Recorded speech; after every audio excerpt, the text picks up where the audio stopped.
नमस्कार दोस्तों, कैसे हैं आप? आशा करता हूँ बहुत अच्छे होंगे और अपना अपने परिवार का बहुत अच्छे से ध्यान रखते होंगे।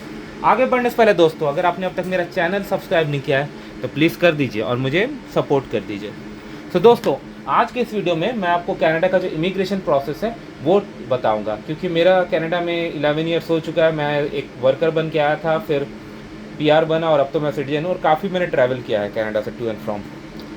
सो चैनल को इस वीडियो को पूरे अंत तक देखिएगा, आपको शायद ये हेल्प करे। मैं अपने एक्सपीरियंस आपके साथ साझा करता हूँ। तो दोस्तों, पहले क्या होता था कि इवन 2019 तक ये मैंने किया है कि जब आप फ्लाइट से कनाडा इंटर कर रहे हो तो लैंड होने के 1 घंटा पहले अराउंड आपको एयरलाइन एक फॉर्म डिस्ट्रीब्यूट करती थी, जिसको कनाडा कस्टम डिक्लेरेशन फॉर्म कहते थे, जिसमें आपको अपने कॉन्टैक्ट डिटेल्स इंटर करने पड़ते थे। आप क्या क्या लेके आ रहे हो, आप कस्टम लिमिट्स को मीट कर रहे हो कि नहीं, यही सब आपको इन्फॉर्मेशन देना होता था। अब वो सिस्टम हट गया है पेपर बेस्ड। अब क्या करना होता है कि जब आप कस्टम्स की लाइन में लगते हो आने के बाद, तो वहाँ पर किसॉक्स है। उन किसॉक्स में आपको अपने डिटेल्स डालने पड़ते हैं। वो आपका डॉक्यूमेंट्स भी स्कैन करता है और आपकी फ़ोटोग्राफ भी क्लिक करता है। उसके बाद वो प्रिंट करता है। तो क्वेश्चंस को आंसर आपको वहाँ किसॉक में करने पड़ते हैं। अभी यहाँ पर एक चीज़ मैं आपको बता दूँ कि आप वहाँ पे टाइम को आप रिड्यूस कर सकते हो। आप अराइव कैन ऐप यूज़ करके जो क्वेश्चंस हैं उनका आंसर पहले से ही आप कर सकते हो। हाँ, अगर आप वो आंसर्स चेंज करना चाहो करके तो वो भी आप कर सकते हो। इससे आपका टाइम थोड़ा बच जाएगा। मैंने ये प्रोसेस यूज़ किया लास्ट ईयर नवंबर में। ये करने के बाद आप पहले कस्टम काउंटर पे जाते हो, तो वहाँ पर जो ऑफिसर बैठा है वो आपसे सवाल पूछेगा। ये उसका काम है।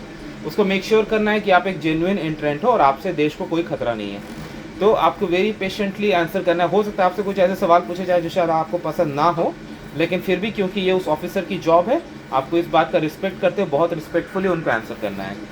अब आपकी सिचुएशन को देखते हुए वो आपको सेकेंडरी इमिग्रेशन काउंटर पे भेज सकता है। जैसे कि मान लीजिए आप पहली बार कनाडा एंटर कर रहे हैं स्टडी परमिट या वर्क परमिट लेने के लिए, तो ये जो स्टडी परमिट और वर्क परमिट आपको सेकेंडरी इमिग्रेशन काउंटर पर मिलता है, प्राइमरी पे नहीं। जहाँ पे कस्टम चेक होता है वहाँ पे नहीं मिलता है।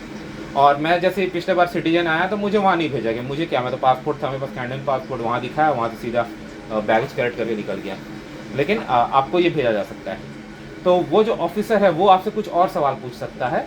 तो अगेन जैसे मैंने कहा, आपको बिल्कुल रिस्पेक्टफुली आंसर करना है, पेशेंटली आंसर करना है। अगर आप जेन्युइन हो तो आपको डरने की कोई बात नहीं। हाँ, प्रैक्टिस करके जाइए ताकि आप वहाँ नर्वस ना हो। बहुत लोग नर्वस हो जाते हैं, तो नर्वसनेस आपको किसी तरह से हेल्प नहीं करेगी। ये आपको ध्यान में रखना। और अगर आप एक जेन्युइन एंट्रेंट है, उनका ये काम नहीं है कि वो आपको भगाने के लिए वहाँ बैठे हैं, नहीं। उनका ये काम है वेरीफाई करना कि आप जो आपने अपने एप्लीकेशन में क्लेम किया है आप वही हैं और आपका कुछ फॉर्ज डॉक्यूमेंट ये सब नहीं है। तो अगर आप एक सही एंट्रेंट हैं, डरने की कोई बात नहीं। बहुत आराम से रिस्पेक्टफुली पीसफुली आप उनको आंसर कीजिए, वो आपको कोऑपरेट करेंगे और आपको आपका वर्क परमिट स्टडी परमिट मिल जाएगा।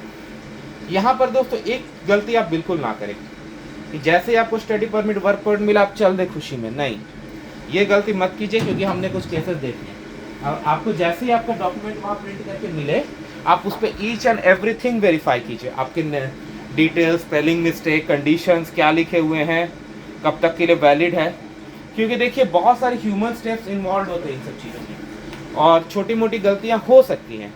तो अगर कुछ गलती हुई है किसी से भी, तो उसको करेक्ट करने का वो बहुत अच्छा जगह है। क्योंकि अगर रिसेंटली हमने केस देखा था एक इंडियन लड़की का, जिसके साथ ऐसा हुआ कि उसने स्टडी परमिट लिया तो ऑफिसर ने मिस कर दिया एक चीज़ कि उसमें 20 आवर्स पर वीक का कंडीशन लिखना भूल गया। अब वो सिन लेने के उसको सिन मिला ही नहीं और फिर उसको बहुत ट्रबल हुआ। 8 महीने उसने स्ट्रगल किया, तब जाके उसको मिला, तो उसको करेक्ट कर पाई। तो ये गलती आप ना करें, इससे एक लेसन लें और वहाँ पे वेरीफाई करके ही आप आगे जाएं। एक बार वो हो जाता है, उसके बाद आप बैगेज कलेक्ट करेंगे और जो आपको प्रिंट आउट पहले किसॉक पे मिला था, जो आपने फर्स्ट कस्टम ऑफिसर को दिया था, बाहर निकलने टाइम आपको एक और ऑफिसर को देना होगा। उसके बाद अपना टैक्सी, बस, जैसे आपको जाना है अपने डेस्टिनेशन पे आप जाएँ। तो ये प्रोसेस है दोस्तों। आशा करता हूँ आपको पसंद आया होगा। प्लीज़ चैनल को सब्सक्राइब कर दीजिए। वीडियो देखने के लिए धन्यवाद। Thank you.